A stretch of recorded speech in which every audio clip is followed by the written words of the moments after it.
नमस्ते विद्यार्थियों।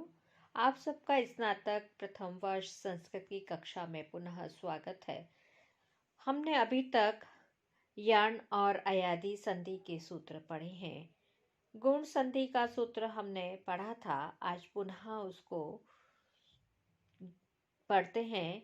अदेंग गुणः सूत्र है, यह संज्ञा सूत्र है और इसका जब हम अलग अलग करेंगे तो बनेगा अत एंग गुणः। अत यानी एंग से तात्पर्य है ए ओ, इन तीन वर्णों की गुण संज्ञा होती है। अत की और एंग की गुण संज्ञा हो, अत एंग च गुण संज्ञा स्यात्।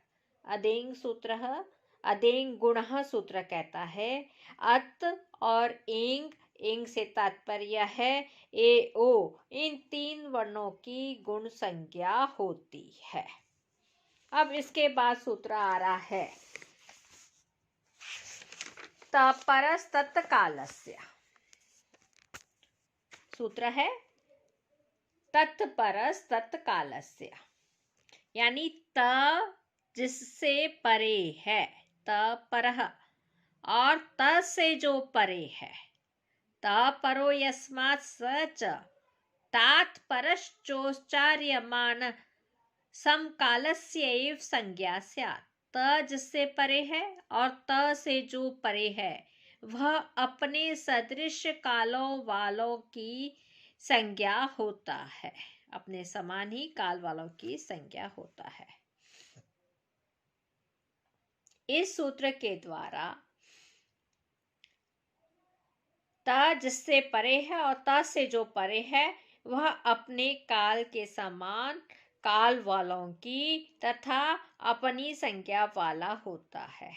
अदेंग सूत्र में हमने पढ़ा था अत और एंग।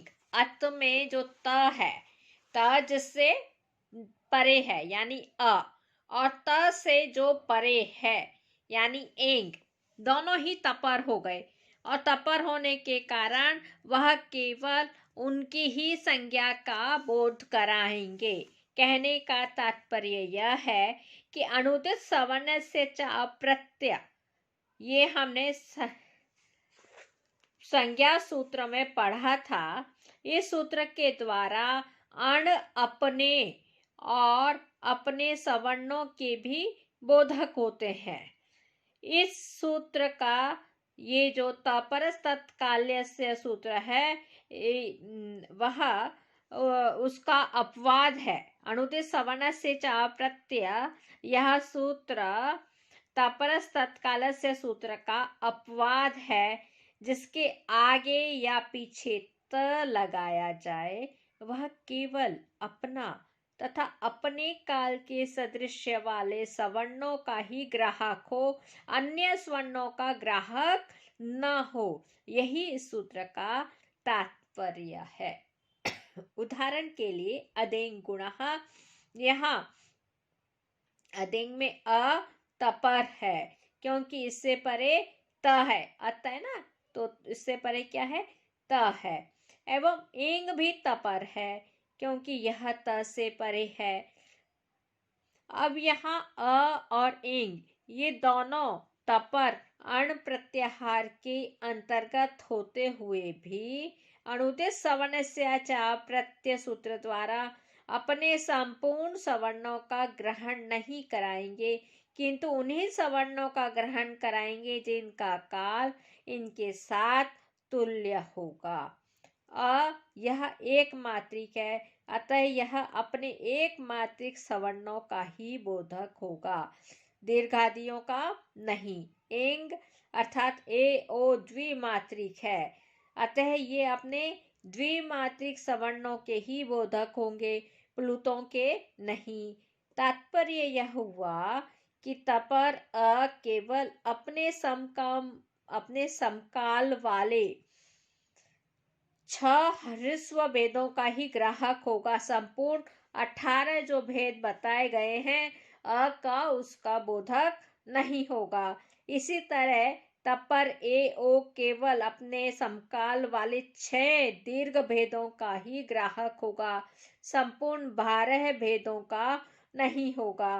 एवं तपर ई उ री आ ई आदियों में भी समझ लेना चाहिए।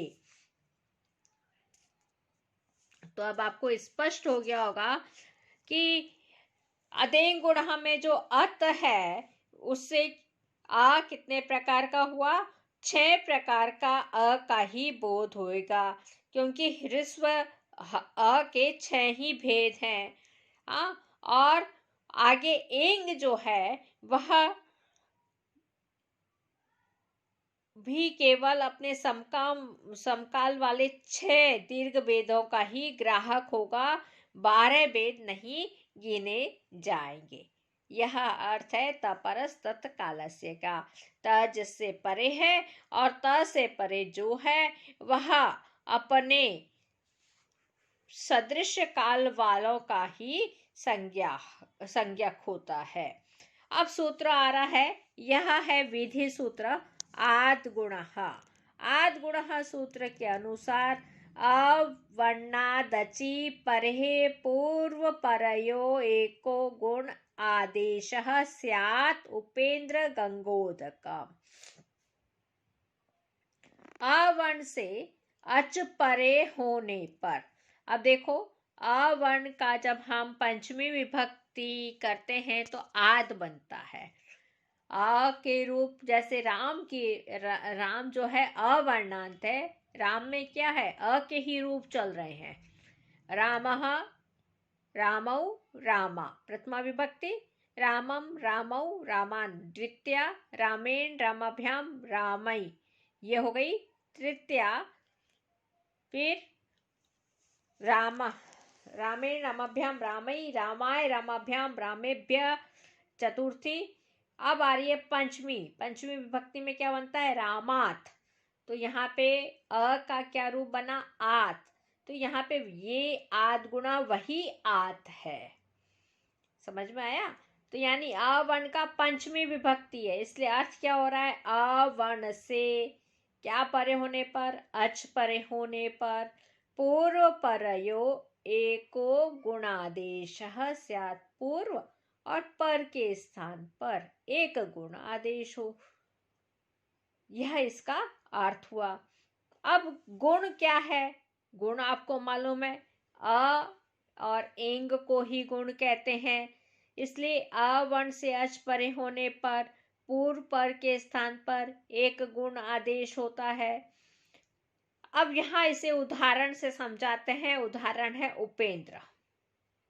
उपेंद्र का जब हम संधि विच्छेद करेंगे तो क्या बनेगा, उप धन इंद्र।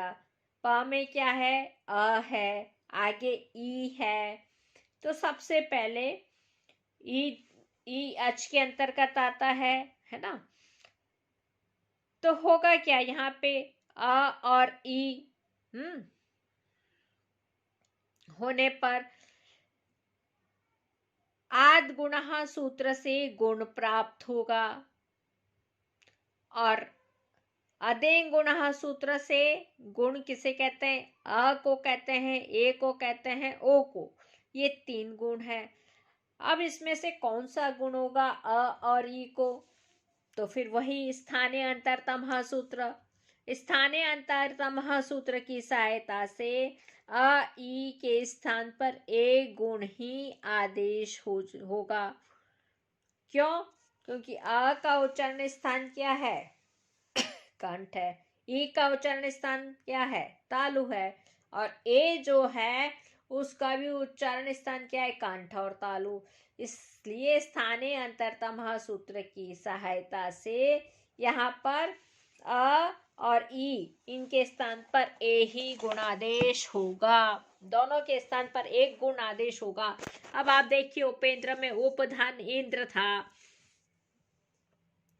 तो अ और ई के स्थान पर जब ए होएगा तो क्या बन जाएगा, उपेंद्र। यह रूप सिद्ध हो जाएगा।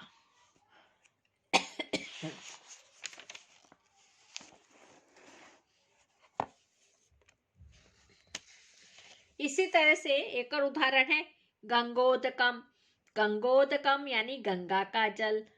अब इसका जब संधि विच्छेद करेंगे तो गंगा धन उदक, यहाँ पे गकारोत्तर आकार है और उससे परे उदक का ऊ है। आ और उ, आ प्लस उ का के स्थान पर क्या आदेश होगा? आ का उच्चारण स्थान है कंठ, उ का उच्चारण स्थान है ओष्ठ, तो कंठ और ओष्ठ जिसका उच्चारण स्थान हो ऐसा ही वर्ण यहाँ पे आएगा। तो हमने जब देखा गुण किसे कहते हैं, अ को, ए को और ओ को गुण कहते हैं, तो ओ ऐसा वर्ण है जिसका उच्चारण स्थान कंठ और ओष्ठ है, इसलिए यहाँ पे आ और उ इन दोनों के स्थान पर ओ गुण एकादेश होगा। सबसे पहले सूत्र लगा आन गुणः आद गुणः, आद गुणः से क्या होगा? गुण एकादेश होगा। गुण किसे कहते हैं यह हम फिर बताएंगे अदेंग गुणः सूत्र से। अ ए ओ की गुण होता है। यहाँ फिर स्थाने अंतरतमः सूत्र लगेगा। स्थाने अंतरतमः सूत्र से उच्चारण स्थान की सादृश्यता के आधार पर आ और उ के स्थान पर क्या आदेश होगा? ओ ही एक गुणादेश होगा। जब ओ आदेश हो जाएगा तो गंगोदकम सिद्ध होगा। आज हम यहीं पर समाप्त करते हैं। सर्वे भवन्तु सुखिनः, सर्वे सन्तु निरामया, सर्वे भद्राणि पश्यन्तु, मा कश्चित् दुःखभाग् भवेत्। ओम शांति शांति शांति। धन्यवाद।